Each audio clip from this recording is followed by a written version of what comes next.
मौलाना, हमारे इलाके में कुछ भाई उन लोगों का जनाजा पढ़ते हैं जो सहाबा और अहले बैत के ख़िलाफ़ नज़रिया रखते हैं। जो पैगम्बर के सहाबी और पैगम्बर की अहले बैत के ख़िलाफ़ नज़रिया रखे, मैं उसके जनाजे का कायल नहीं हूँ। जिसे नबी के सहाबा मोहब्बत में कबूल नहीं है, पैगम्बर की अहले बैत अकीदत में कबूल नहीं है, वो हमें कबूल नहीं है। कोई पढ़ता है कोई पढ़ाता है, वो जाने उसका काम है। हम अगर पैगम्बर के सहाबा और अहले बैत को छोड़ दें, हमारे पास दीन में बचेगा क्या कुछ। कुछ लोग कुलखानियों, बाबा कुलखानियाँ कोई साबित नहीं है, ये लोगों ने ऐसे ही अपनी तरतीबें बना रखी हैं। मुफ्ती सईद साहब के साथ आपका इख्तलाफ क्या है? मेरा तो कोई ज़ाती इख्तलाफ नहीं है। उन्होंने मौलाना फजलुर रहमान के बारे में जो जुमला कहा, उसके बाद उन्होंने वजाहत की कि मेरी मुराद ये नहीं है। दिलों का भेद अल्लाह जानता है, दिलों की बातें अल्लाह जानता है। जो हमने गलत समझा, हमने ठोक बजा के कहा है। और मैं अब भी कहता हूँ, अगर अहले हक से निस्बत रखने वाला कोई बंदा अहले हक के उलमा में या खुसूसन क़यादत में किसी की पगड़ी उछालेगा, हम जवाब देंगे। हमारी क़यादत हमारा सर का ताज है। इसके लिए मैंने सफ़ेद दाढ़ी काली दाढ़ी ये नहीं देखना है। और मैं दलील की दुनिया में पाँव की ठोकर से इस मामले को उड़ाना जानता हूँ। ये कोई बात है भाई? जो इतनी बड़ी क़यादत पर बात करें और हम चुप हो जाए? हम नहीं चुप होंगे, हमारी मजबूरी है, हम कहेंगे। बाकी अगर बाद में कोई कह दे जी मेरी मुराद नहीं हो, तो ठीक है, हम मान लेंगे, दिल अल्लाह के हवाले। मौलाना, मेरा ज़ाती मसला किसी से कोई नहीं, अल्लाह जानता है। किसी से मेरा कोई ज़ाती मसला नहीं है। मुफ्ती साहब ने जुमला कहा, उससे वाज़े यही समझा गया।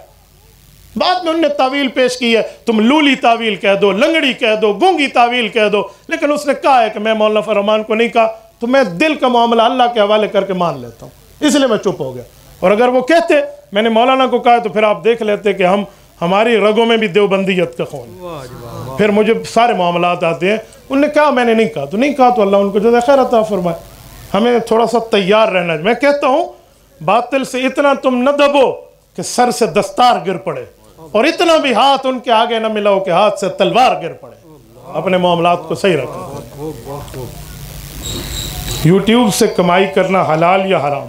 बेटा, यूट्यूब के मामलात देखने पड़ेंगे कि आप यूट्यूब में वीडियो कौन सी अपलोड करते हैं।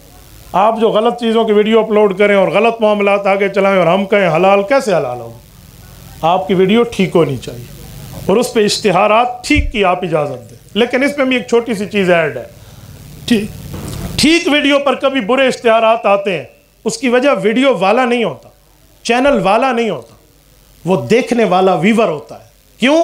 यूट्यूब बड़ा अक्लमंद है, वो सर्च करता है कि किस बंदे को कौन सा इश्तिहार दिखाना है।